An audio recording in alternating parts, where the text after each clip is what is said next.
J'aimerais savoir, John, pourquoi je te ferais confiance, toi? Il doit y avoir plein d'autres distributeurs ici au pays ou en Amérique du Nord. Pourquoi toi?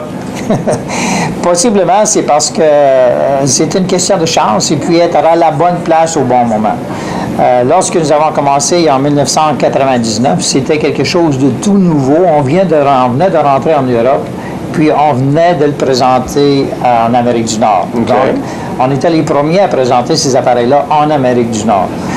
Donc, on arrivait frais, des expériences en Europe, etc.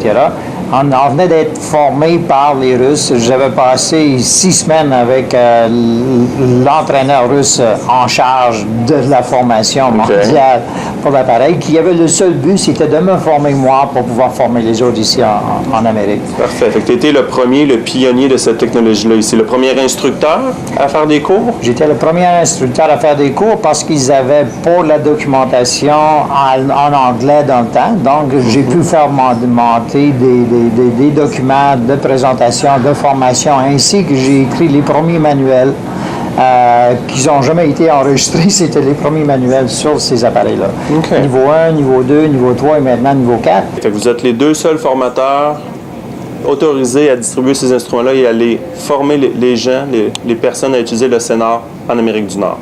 C'est difficile à dire si on est les seuls formateurs qui existent, mais on est les premiers formateurs et probablement ceux qui ont formé 98% des gens qui ont des appareils maintenant en Amérique. Parfait. Donc, vous êtes vraiment les pionniers à ce niveau-là. Absolument, il faut le dire.